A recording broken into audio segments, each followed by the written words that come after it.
All right, so yeah, pretty interesting. We're going to take a look back at Forza Motorsport. It was released in October of 23.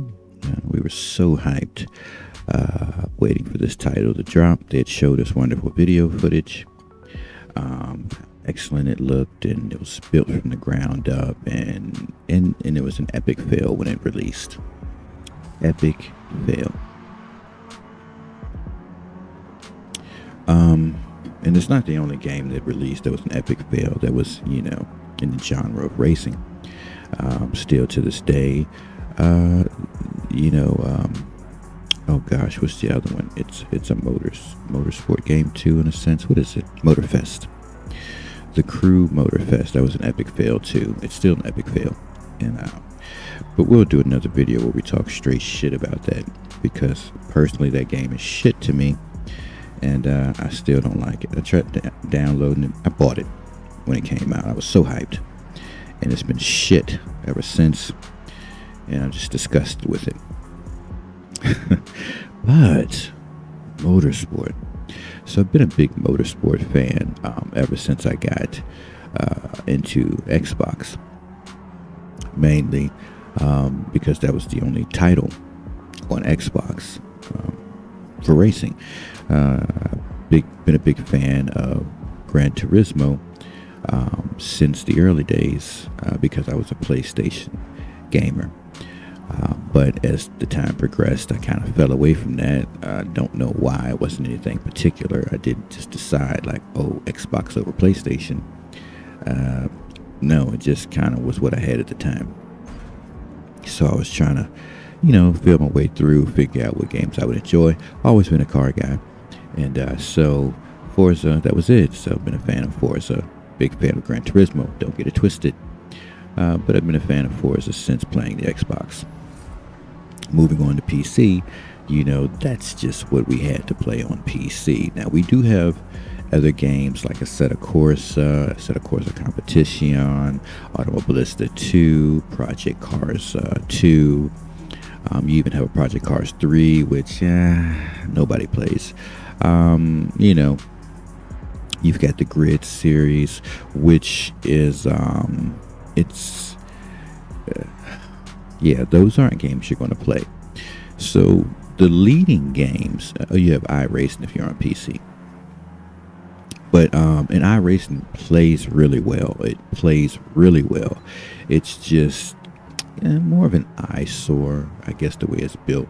It runs really well, though. But it just looks like a dry, ashy game visually. And I think that's kind of like, when you play that, you're just seriously in the race and not so much enjoying playing the game. And this is where Forza Motorsport fell off when they released in October of last year, 2023. So, here we are in 2024, October, a year later. Right, so I was pretty mad at this game, and why it wasn't playing right for me.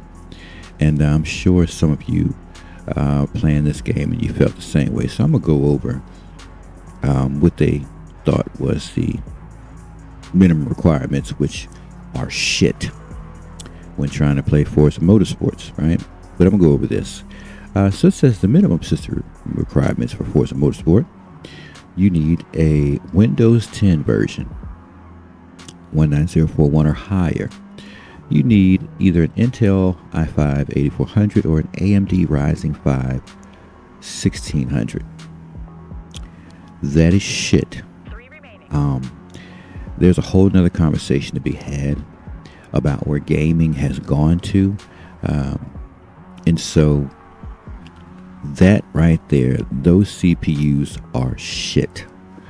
They're shit, okay? I was running, we're going to finish this, but hold on. I was running this with a 5600X, I believe. Ryzen 5 5600X.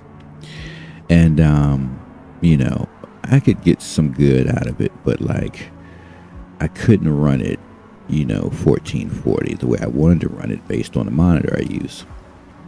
And so there, now 1920 by 1080, man, not a problem. But I don't think with that 1600 you're going to get anything good with the 1920 1080 screen res. All right, so to me, I'm an AMD CPU user and a AMD GPU user, so I understand what I'm looking at with that. Total shit. Okay, but let's continue. You need at least 8 gigs of RAM for memory. That is total shit. Okay, your PC is going to be doing things aside from whatever else is going on, and this at minimum, like, don't expect the game to play worth a fuck. Okay, like, that's, hey, if you want to be able to have the game run somewhat, use this shit, right? NVIDIA GTX 1060. Okay. No, it's not going to get it done. AMD 5500 XT. No, it's just going to aggravate you. Like, AMD side, I was using at the time, when that released, maybe a 6650 XT. Maybe. I've been progressively upgrading. But I think it was a 6650 XT. And again, 1920 1080, you got some good shit. It's going to run fine. So if you're budget building, sure, the Ryzen 5 1600 is not going to get it done. You're going to need to be somewhere along the lines of at least a 5600X going up, 57, 58 going up. Now we're talking about an AM4 socket here, so we're already an older generation, and this is budget building. If you have money, you're going to build on a newer setup, right? And so this conversation isn't for you because you built on a newer setup. If you're budget building, you want to get this is the dilemma I was in, budget building, So, that's not going to get it done, right? You need 130 gigs of storage. Obviously, it's a big fucking game, obviously. And you need a solid state, or what is an NVMe? SSDs are good, right? Like, you cannot be playing games on an HDD, right? You can't do that. Excuse me, HDD, or is it HDD? Hard disk drive, HDD, duh.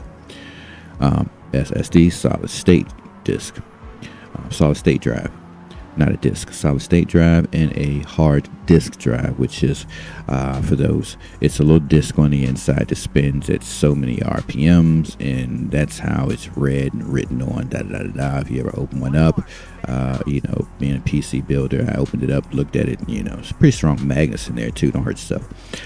But it's a disk, it's spinning, RPMs, That is old. You cannot play games on that at all. Like, this leads to a whole nother conversation, but no, you need the solid state drive. And so for minimum requirements, it's going to be tough. Like, you better be at 1920 by 1080 and probably on like low settings, right? So then, are you really going to enjoy the game, or like, are you just getting the taste of what it feels like? So I would assume with the game, with that first issue, and then people having an issue with leveling your car up, it can be very annoying. That drove a lot of people away, including me.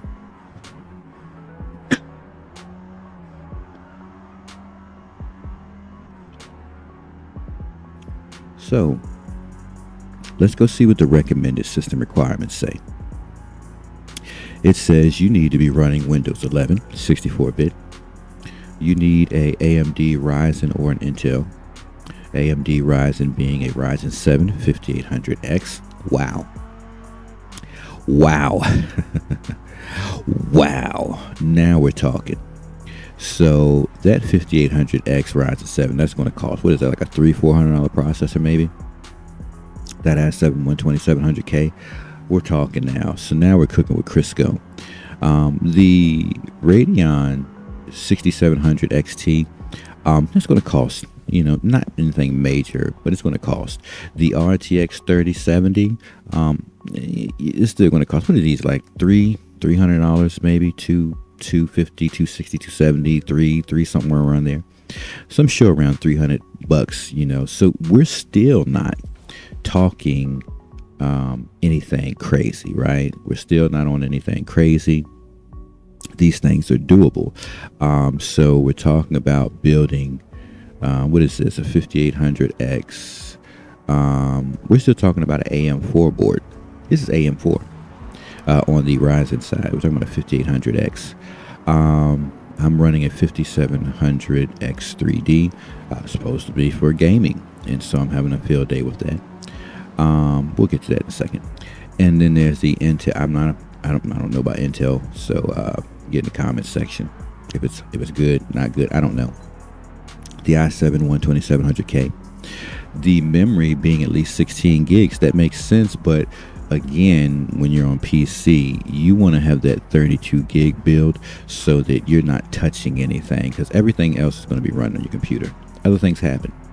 And so you want that system to have free access, right? So yeah, you want the 32 gigs. If you don't have it, that's a good solid investment. Get that. Of course, you need the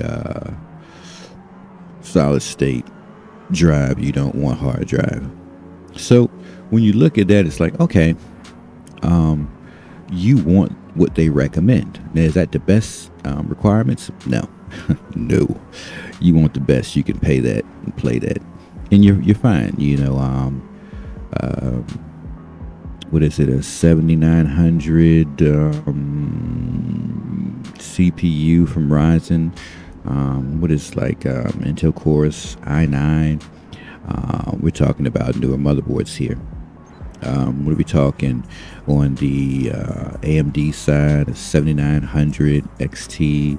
We're talking NVIDIA, top of the line. We're talking about a 4090. So, like, of course, if you have the money and motivation, like, 4900 is going to run you upwards of $2,000. Like, if you want to play that game, 7900 XT. But then there is the XTX or something, which is like $1,000 card, I believe. Still not $2,000, but like on the Ryzen, I think like $1,000. I think the 7900 XT you can do around $700-800, something like that, which is definitely something I want to make a move to. Swapping on board is a big change. You've got to swap your memory out. You'll be moving to like a DDR5 memory when you upgrade your board to the newer models. And of course, your solid states and VMEs, whatever, you can keep those.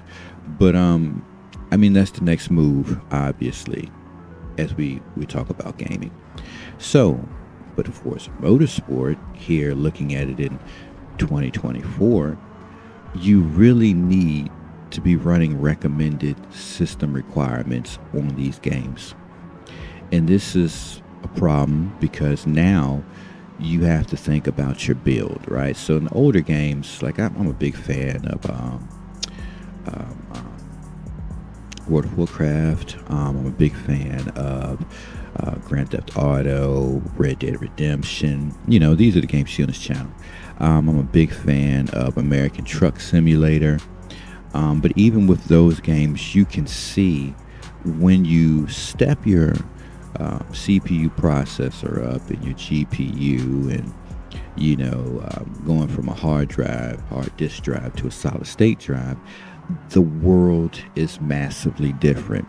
I don't know what PlayStation and Xboxes run, but I don't think they are anywhere near what's running on PC. It's not happening. There's no way when we start talking about, okay, we just said a 4090 can run you around $2,000.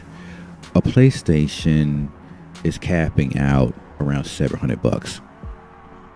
That $700 ain't nowhere with that $2,000 CPU. So we know that they're nowhere in that world. So we can just look at the price of that build and start working our way down and getting a thought or some type of view of what possibly is running in it. We know the Xbox S and X, right? We know that they're not $2,000 graphics cards in those either. And I believe they run, I want to say, just guesstimate, I haven't looked it up, but I would want to say they're running like an integrated AMD CPU that has the GPU operating out of it. You know what I'm saying? So, what do they call those? There's a word for it. It's right there in my head. I can't think of it. So, anyways, yeah, when you look at it that way, it's like when it comes to this gaming stuff, especially in the PC world, you know, it can be costly, but at the same token, it's not where you can't get it done because you don't have to do it all in one day. You know, if you take your gaming as a serious hobby and you're working and you want to have that relaxation time, then treat your hobby the way you want to treat it. Go ahead, swipe that card if you want to do it and get everything the right way the first time, right? I don't know about buying a PC build that someone else has done and like companies do that stuff. I'm not sure about that. Never done it as far as buying a gaming PC. Being that I build them, I would kind of be like, if I've got the money, let me just go ahead and get everything that I want right the first time. And then I'm cutting, you know, the other person out that's got to go build it and everything else. I can do it myself. So I would always encourage you to learn to build PCs yourself, and take advantage of that. You can get on YouTube. I mean, we're in 2024, like, wow, you guys can get on YouTube seriously. Like, hey, how to put together a PC, my first custom build, right? And what's the best components for this build? And you can find all this stuff right on YouTube.